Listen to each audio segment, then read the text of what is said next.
د اسلامي امت د فکري مبارز لپاره لاندې څلور خبرې اړینې دي. لومړی، که څوک ځان د اسلامي امت غمخوار، فکري مبارز او د ټولنې د اصلاح حسان بولي، نو باید په لاندې څلورو مهمو صفتونو سمبال وي. دا صفات نه یوازې د یو مبارز ایډیالوژي داعیې لپاره اړین دي، بلکې د دیني او ټولنیز درک لپاره هم نهایتاً ضروري دي. د مطالعې سره مسلسل اړیکه روزمره. هر مبارز باید خپل علمي ژوند په کتابونو او د پوهې په لټه کې تیر کړي. له مطالعې پرته یو څوک د زمانې له بدلونونو، فکرونو او مسایلو پاتې کیږي.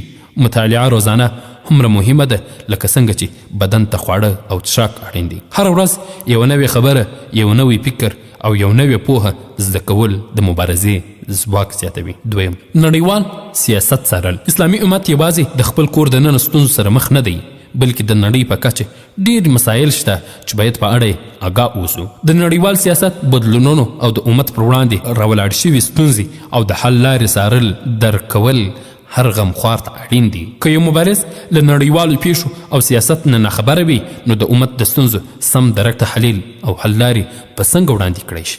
دریم، په نورو ژبو پوهېدل. یوازې په یوې ژبې اکتفا کول د افکارو او علمي سرچینو پراختیا محدودوي. د اسلامي امت فکري او علمي وړتیاوې یوازې تر یوې ژبې لکه پښتو او دري پورې محدودې نه دي، بلکې د نړۍ په ګوټ ګوټ کې مسلمانان په بېلابېلو ژبو خپلې تجربې او پوهه شریکوي. له همدې امله د نورو ژبو زده کړه د داعیې پر مخ بیولو لپاره خورا مهم او د نړۍ په کچه د فکرونو او تجربو نښلولو کلیدي وسیله ده. څلورم، مسلسل مبارزه. هیڅ مبارزه به له دوامداره او کلکې ارادې بریالي کیدی نشي. مبارزه په معنوي، فکري او فزیکي ډګرونو کې د صبر، هوډ او عزم غوښتنه کوي. هر غمخوار باید د ستونزو او ناکامیو په وړاندې مقاومت وکړي او خپلې هڅې بې له مایوسۍ نه په پرلهپسې توګه جاري وساتي. نوټ: که په یو فرد کې دا څلور صفات شتون ولري، نو هغه په حقیقت کې د اسلامي امت کې یو رښتینی غمخوار او فکري مبارز دی. خو که دا صفات کې نه وي، نو د هغه غمخواري یا خو سادګي ده